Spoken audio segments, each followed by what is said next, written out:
Pada zaman dahulu, di sebuah desa yang terletak di tengah hutan lebat, desa dengan sejuta keindahan, penduduknya mayoritas bermata pencaharian sebagai petani.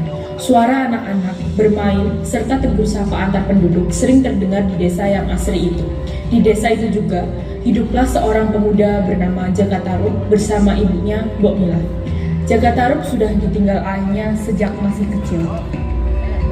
Jaka Tarub sering menghabiskan waktunya menjelajahi hutan dan berburu.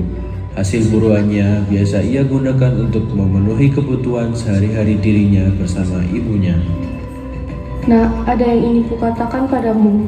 Apa yang ingin ibu bicarakan dengan Jaka? Nak, ibu lihat kamu sudah dewasa, sudah pantas untuk menimang seorang gadis. Lekaslah menikah, ibu ingin menimang seorang cucu sebelum ibu pergi. Tapi Jaka belum ingin menikah, Bu. Tapi jika ibu sudah tiada, nanti siapa yang akan mengurusimu? Bu, sudah Bu. Ibu jangan berbicara seperti itu. Ada yang berbeda dari ibu hari ini. Ibu hanya merasa semakin lelah, Nak. Jaka Tarub sering menghabiskan hari-harinya menjelajahi hutan. Di tengah perjalanan menuju hutan, ia bertemu dengan para warga yang sedang bertani di ladang. Para petani menyapa Jaka dengan senyum sumringah. Bisa berburu seperti ini menyenangkan. Hai Jaka, kau ingin pergi kemana? Aku ingin berburu, Pak. Capek sekali kalau tidak karena uang, aku malas bekerja di ladang. Kalau kau tidak bekerja di sini, lalu mau bekerja di mana? Aku mau bekerja di kota. Sudahlah, tinggal syukuri apa susahnya, penting kita bernyanyi. Jual baju celana, itu semua demi nyai. Aku kerja jadi kuli demi nyai. Petani lainnya mulai ikut menyanyi sembari berjoget. Salah satu petani menarik Jaka Tarub untuk bergabung bersama grup bapak-bapak itu. Cantik, Marilyn Monroe juga cantik, tetapi bagiku lebih cantik nyai. Aku rela korban harta demi nyai. Aku rela korban nyawa demi nyai. Cintaku kepada nyai tak seperti sabun mandi, waktunya sering dipakai, makin habis kurang wangi. Percayalah. Hei, apa-apaan ini? Bukannya bekerja malah jadi ondel-ondel. Ayo cepat bekerja, jangan bercanda. Kalau begitu, aku pamit dulu, Pak. Mau ke hutan. Baiklah, hati-hati Jaka. Jaka melanjutkan perjalanannya menuju hutan. Suatu ketika, Jaka Tarub sedang berburu di hutan. Ia berhenti di sebuah sungai. Hingga pada saat siang hari, takdir membawanya ke tepi telaga Keramat. Dan di sana, di bawah sinar matahari, turunlah 7 bidadari dari kayangan. Dengan tawa riang, mereka meninggalkan selendang dan berenang di air jernih. Tak ada yang tahu bahwa hari itu akan mengubah takdir seorang manusia dan satu bidadari. Saat Jaka Tarub sedang berburu dan menjelajah hutan,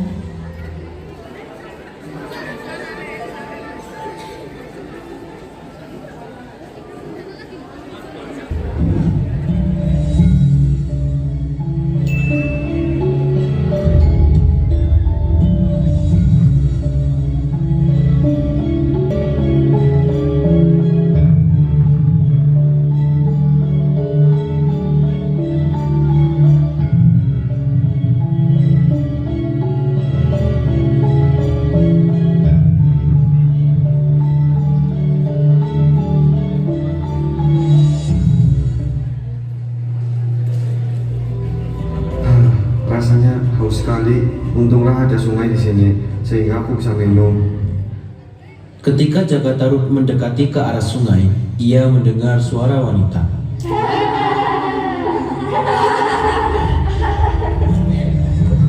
Suara siapa itu? Jaka Tarub pun mengendap-endap untuk mencari sumber suara tersebut. Seperti suara gadis-gadis, tapi di tengah hutan begini. Dingin. Jaka Tarub pun berpikir dan mencari cara agar salah satu gadis itu menjadi istrinya. Wah, semuanya cantik-cantik. Andai salah satunya adalah istriku. Jaka Tarub tidak tahu jika para gadis itu adalah bidadari kayangan, dan sesungguhnya manusia tidak bisa menikahinya. Aduh, jangan nyepetiku.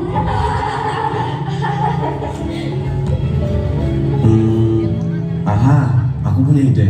Jika selendangnya aku ambil, tentu dia akan bingung mencari. Kemudian, aku bisa berpura-pura telah menemukannya. Lalu ia mengambil salah satu selendang milik bidadari itu. Ia pun segera membawa selendang itu pergi. Sementara itu, para bidadari ingin kembali ke kayangan.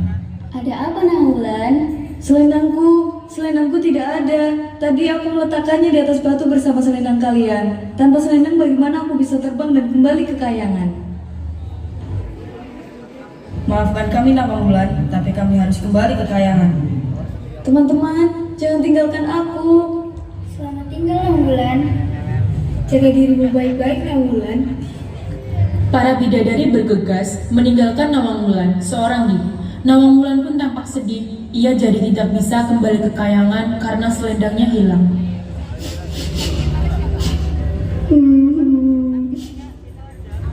Oleh karena itu, ia pun menyusuri jalan setapak hingga ia tiba di rumah Jaka Tarub. Hah? Itu adalah salah satu gadis dari sungai tadi. Dia pasti sedang mencari selendangnya. Kesempatanku untuk berpura-pura menolongnya. Selamat sore gadis cantik. Kau nampak kebingungan. Ada yang bisa membantu?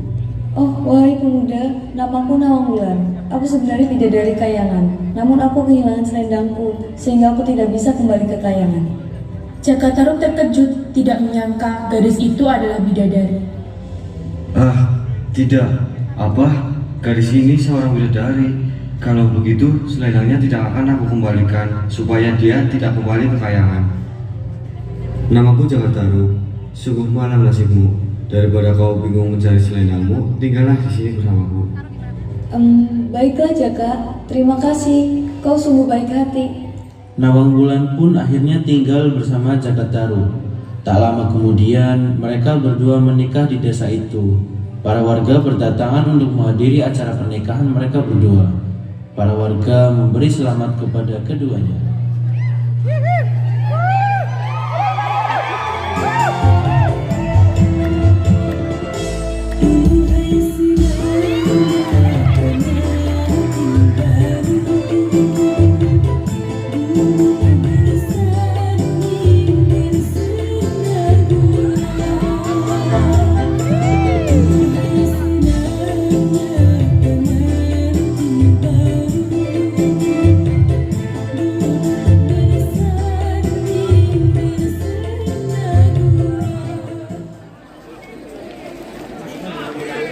Satu tahun kemudian, mereka berdua dikaruniai seorang bayi kecil bernama Nawangsi.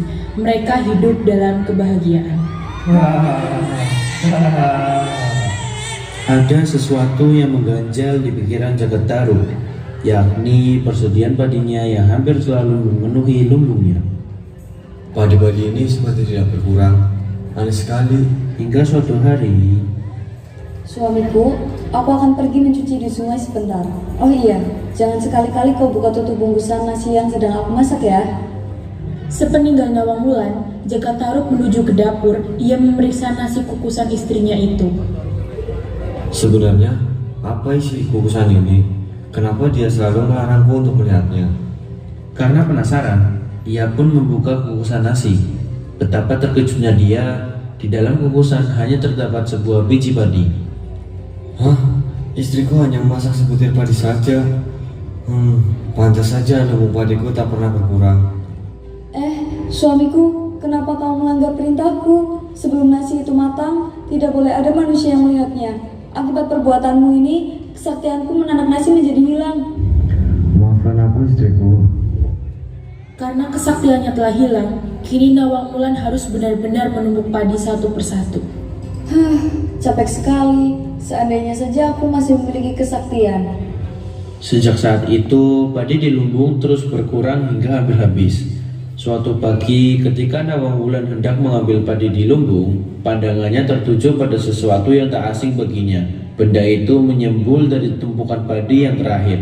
Betapa terkejutnya Nawangwulan, ternyata itu selendangnya yang selama ini ia cari. Ternyata selama ini suamiku yang menyembunyikan selendangku. Tega sekali dia. Ia pun segera menemui suaminya. Mas, ini apa? Jaka Tarub, ternyata selama ini kau telah membohongiku. Sungguh tega. Aku akan kembali ke kayangan. Tunggu, jangan pergi. Bagaimana dengan nasib Nawangsih?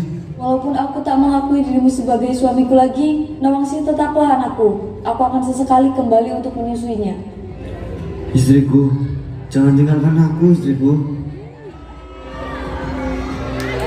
Demikianlah Nawang Wulan kembali ke kayangan meninggalkan Jaka Tarub dan putrinya Nawangsih. Pesan untuk cerita ini adalah setiap kebohongan dan niat buruk tidak akan berakhir bahagia. Berusahalah untuk terus bersikap jujur dalam meraih sesuatu. Pentingnya kejujuran salah satu pesan moral utama dalam cerita ini. Jaka Tarub menyembunyikan selendang milik Nawang Wulan dan berbohong mengenai keberadaan selendang itu. Pada akhirnya, kebohongan itu membawa akibat yang buruk. Cerita ini mengingatkan kita bahwa kejujuran adalah dasar dari hubungan yang sehat dan langgeng. Selain itu, menghargai kepercayaan dan amanah sangat penting. Nawang Wulan memberikan kepercayaan kepada Jaka Tarub untuk tidak membuka kukusan nasi ketika sedang masak. Namun Jaka Tarub tidak melaksanakannya, amanahnya dengan baik, hingga akhirnya dia menyesali perbuatannya. Selain itu, menghargai kepercayaan dan amanah sangat penting. Nawang Wulan memberikan kepercayaan kepada Jaka Tarub untuk tidak membuka kukusan nasi ketika sedang memasak nasi. Namun, Jaka Tarub tidak melaksanakan amanahnya dengan baik, hingga akhirnya dia menyesali perbuatannya.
Berikan apresiasi yang meriah untuk kelas 10-3. Foto bareng, Mbak.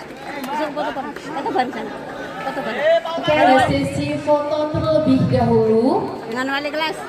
Dengan wali kelas. Dan selanjutnya persiapan